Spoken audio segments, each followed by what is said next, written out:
അയ്യോ, വലിയ കഷ്ടായി പോയല്ലോ. നമ്മൾ എന്ത് ചെയ്യും എന്തിരാ? കുഴപ്പമില്ല അച്ഛാ, കുറച്ചുകൂടെ ഛർദിച്ചിങ്ങ പോയാൽ നല്ലതാ. നമുക്ക് പിന്നെ വീട്ടിലെത്തിക്കണ്ടേ? ആ, അതൊക്കെ എത്താം. അച്ഛൻ സമാധാനമായിട്ടിരിക്കെ. മോളെ, രഘുവിന്റെ ബുദ്ധിമുട്ടൊന്ന് മാറിയിട്ട് പോവാം. അപ്പോഴേക്കും ഞാനൊന്ന് വീട്ടിൽ വിളിക്കട്ടെ. ഫോണാണെങ്കിൽ സ്വിച്ച് ഓഫ് ചെയ്തിരിക്കായിരുന്നു. ആണോ? എന്നാ പിന്നെ വേഗം അവളെ വിളിക്കും. അനുമോള് ചിലപ്പോൾ നിന്നെ വിളിച്ചിട്ട് കിട്ടാതെ ടെൻഷൻ അടിച്ച് വീട്ടിലിരിക്കുന്നുണ്ടാവും. ശരി അച്ഛാ.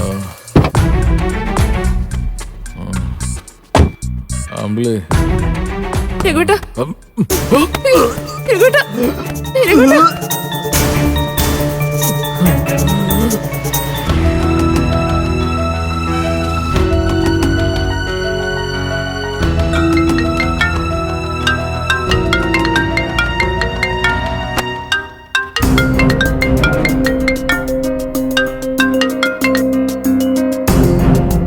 ഹലോ ഇന്ദ്രേട്ടാ, ഇന്ദ്രേട്ടൻ എവിടെയാ? ആ, രഘുവേട്ടനെ അന്വേഷിച്ച് കണ്ടുപിടിച്ചോ? ആ അനു, രഘു വണ്ടിയിലുണ്ട്. ഞങ്ങളെല്ലാരും കൂടി അവനെ പഞ്ചരത്നത്തിലേക്ക് കൊണ്ടുപോവാ. എല്ലാരും എന്ന് വെച്ചാ? ഞാനും അച്ഛനും അമ്പിളിയും ഉണ്ട്. രഘു നല്ല ഫിറ്റാ. ഒരു ലോഡ്ജില് മദ്യപിച്ച് ബോധമില്ലാതെ കിടക്കായിരുന്നു. ഈശ്വര, അമ്പിളി ചേച്ചി രഘുവേട്ടനെ കൊണ്ടുപോകാൻ തയ്യാറായോ?